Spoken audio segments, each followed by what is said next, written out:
Assalamualaikum warahmatullahi wabarakatuh. Saya Kisni Nur Sabila, NPM 100-419-136 dari Fakultas Hukum Universitas Islam Bandung. Di sini saya akan mempresentasikan hasil penelitian saya yang berjudul Perlindungan Hukum Terhadap Kebaya Modifikasi sebagai bagian dari warisan budaya dihubungkan dengan Undang-Undang Nomor 8 Tahun 2014 tentang Cipta. Adapun latar belakang di penelitian ini adalah kebudayaan mencakup segala sesuatu yang merupakan hasil cipta manusia. Kebaya adalah salah satu pakaian tradisional Indonesia yang mempunyai nilai sejarah dan seni yang tinggi sebagai kekayaan budaya nasional Indonesia. Hak cipta eksklusif adalah hak yang dimiliki oleh pemiliknya dan tidak dapat digunakan oleh siapapun tanpa izin pemiliknya. Seiring dengan reputasi atas karya kebaya modifikasi yang dihasilkannya, telah terjadi pelanggaran terhadap karya kebaya modifikasi para perancang. Pencatutan perancangan kebaya modifikasi ciptaannya di sejumlah pasar di Bandung dan penjahit-penjahit yang didatangi para pelanggan sambil menunjukkan majalah mode. Adapun perancang yang dirugikan dalam hal ini diantaranya desainer Anna Fenty dan Sabtu Jojokartiko. Maka muncul konsep kekayaan dalam bidang hukum kekayaan intelektual yang timbul atau lahir karena kemampuan intelektual manusia. Konsepsi hukum tersebut merupakan suatu kebutuhan untuk menumbuhkan sikap dan budaya menghormati dan menghargai hasil karya. Dalam pasal 4 Undang-Undang Nomor 28 Tahun 2014 tentang Hak Cipta merupakan hak eksklusif yang terdiri atas hak moral dan hak ekonomi. Adapun identifikasi masalah yang pertama adalah bagaimanakah perlindungan hukum terhadap karya cipta modifikasi, dan yang kedua bagaimanakah menentukan pelanggaran terhadap hak cipta kebaya.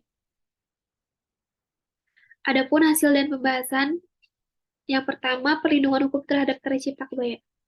Untuk menguatkan pembuktian jika terjadi kasus-kasus pelanggaran hak cipta yang dibawa ke jalur hukum, maka para perancang bisa melakukan langkah hukum seperti pendaftaran hak cipta atas karyanya. Setelah permohonan pencatutan tersebut, Menteri akan memberikan keputusan paling lama 9 bulan terhitung sejak tanggal diterimanya permohonan yang memenuhi persyaratan seperti yang ada dalam pasal 66 dan pasal 67 juga pasal 68 ayat 4 Undang-Undang Nomor 28 Tahun 2014. Untuk menyelesaikan pelanggaran hak cipta secara perdata oleh pihak yang merasa dirugikan hak-hak perdatanya, seperti dalam kasus ini adalah perancang kebaya. Dalam Undang-Undang Nomor 28 Tahun 2014 memberikan kemungkinan penyelesaian sengketa secara perdata melalui arbitrase atau alternatif penyelesaian sengketa. Pasal 95 Undang-Undang Nomor 28 Tahun 2014 menyebutkan penyelesaian hak cipta dapat dilakukan melalui alternatif penyelesaian sengketa arbitrase atau pengadilan. Perlindungan hukum merupakan segala upaya yang bisa menjamin adanya kepastian hukum. Perlindungan hak cipta kebaya para perancang dalam studi kasus ini jika dilihat dari konteks perlindungan hukum bisa diuraikan penggolongan menurut jenis perlindungan hukum, yaitu yang pertama perlindungan hukum preventif. Perlindungan yang diberikan oleh pemerintah dengan tujuan untuk mencegah sebelum terjadinya pelanggaran. Hal ini ada dalam peraturan perundang-undangan untuk mencegah pelanggaran yang dilakukan oleh pelaku usaha dan memberikan rambu-rambu atau batasan kepada pelaku usaha dalam melakukan kewajibannya. Dan yang kedua, perlindungan hukum preventif merupakan perlindungan akhir berupa tanggung jawab perusahaan, denda, penjara, dan hukuman tambahan yang diberikan jika sudah terjadi sengketa atau pelaku usaha melakukan pelanggaran. Dalam hal ini, perlindungan hak cipta kebaya modifikasi yang dimaksud perlindungan hukum preventif adalah tindakan pasca terjadinya sengketa atau pelanggaran. Suatu ciptaan mempunyai hak ciptaan yang bersangkutan diwujudkan dalam bentuk tulisan atau bentuk material yang lain. Ini bahwa suatu ide atau suatu pikiran atau gagasan atau cita-cita belum merupakan suatu ciptaan. Karya kebaya modifikasi perancang baru mempunyai hak cipta seperti yang ada dalam pasal 12 ayat 1 paragraf 2 Undang-Undang Nomor 28 Tahun 2014 jika dituangkan dalam bentuk yang nyata atau bukan sekedar ide. Gagasan membuat kebaya modifikasi saja, dengan itu wujud yang nyata itu baru ada sejak adanya gambar kebaya modifikasi atau desain rancangan kebaya modifikasi yang dibuat oleh perancang. Jadi sejak saat itulah lahir hak cipta. Yang kedua, menentukan pelanggaran terhadap hak cipta kebaya. Cara-cara yang bisa dilakukan sebagai alternatif pembuktian suatu karya cipta merupakan hak cipta seseorang pencipta yang bersangkutan antara lain dilakukan dengan menggunakan bukti tulisan atau bentuk ekspresi lain misalnya foto. Cara ini bisa dilakukan untuk alternatif memberikan perlindungan hak cipta kebaya modifikasi para perancang untuk kepentingan pembuktian di pengadilan. Tetapi cara ini tidak cukup kuat dalam pembuktiannya. Lalu menggunakan copyright notice merupakan tanda yang tersusun dengan format si buyer yang mempunyai fungsi untuk meningkatkan. Jadi pelanggaran terhadap karya cipta yang sudah ada yang copyright notice merupakan suatu kesengajaan dengan niat. A. Penyelesaian sengketa hak cipta dengan jalur litigasi.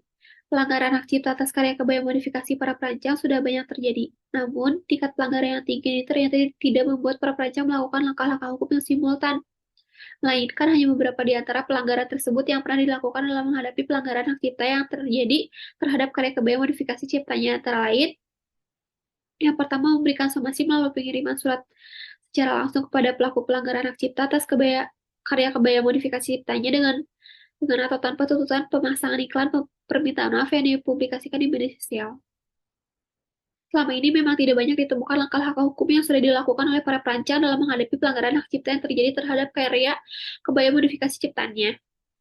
Adapun langkah-langkah hukum yang sudah diuraikan di atas hanyalah sebatas memberikan somasi kepada pelaku pelanggaran hak cipta yang mengarah pada suatu bentuk cara penyelesaian kekeluargaan, tanpa adanya gugatan secara perdata atau jalur penyelesaian hukum penyelesaian hukum pidana sebagaimana yang diatur dalam Undang-Undang Nomor 28 Tahun 2014 tentang hak cipta. Maka jika dilihat dari fakta-fakta tersebut, sehingga cukup bisa dimengerti bahwa kurangnya pemahaman hak cipta sebagaimana yang bisa dicermati dari permasalahan yang dialami perancang tersebut, rupanya menjadi hambatan tersendiri untuk penciptanya.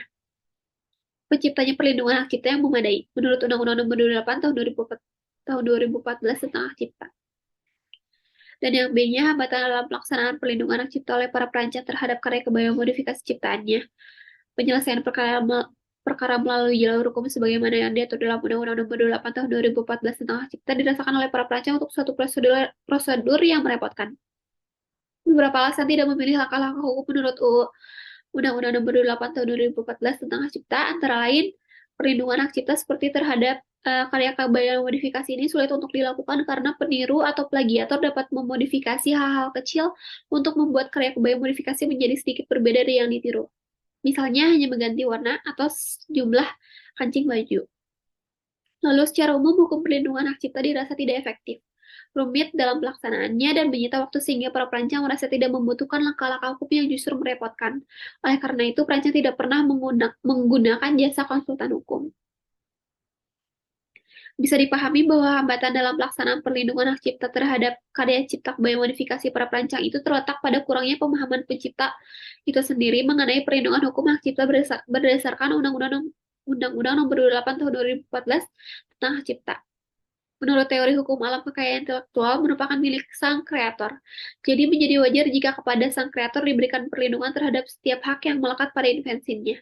Sedangkan menurut reward teori, pengakuan terhadap karya intelektual yang sudah dihasilkan seseorang selaku pencipta karya-karya kebaya modifikasi yang sudah dibuatnya harus diberikan penghargaan sebagai imbalan atas upaya-upaya kreatifnya dalam menemukan karya-karya intelektual tersebut.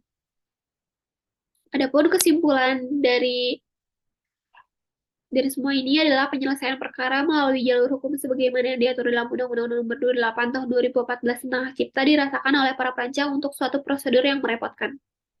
Beberapa alasan tidak memilih langkah-langkah hukum mengenai upaya untuk melindungi karya cipta kebayanya. Perancang selama ini tidak pernah mendaftarkan hak cipta atas karya kebayanya pada Direktorat Jenderal HKI. Hal ini dikarenakan pendaftaran hak cipta kebaya ini sulit untuk dilakukannya karena wujud dari karya kebaya modifikasi itu sendiri. Jadi kurang mengetahui apakah bentuk fisik kebaya modifikasi itu yang harus didaftarkan ataupun bagaimana prosedur pendaftarannya.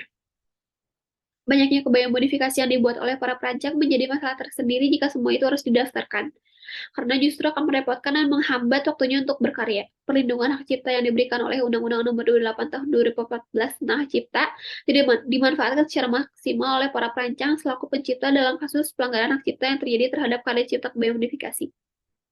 Upaya hukum yang pernah dilakukan terhadap pelanggaran hak cipta yang terjadi hanyalah sebatas pada tindakan penyampaian somasi kepada pihak yang merugikannya. Itu pun hanya dilakukan pada beberapa kasus saja. Sekian, terima kasih penjelasan dari saya. Wassalamualaikum warahmatullahi wabarakatuh.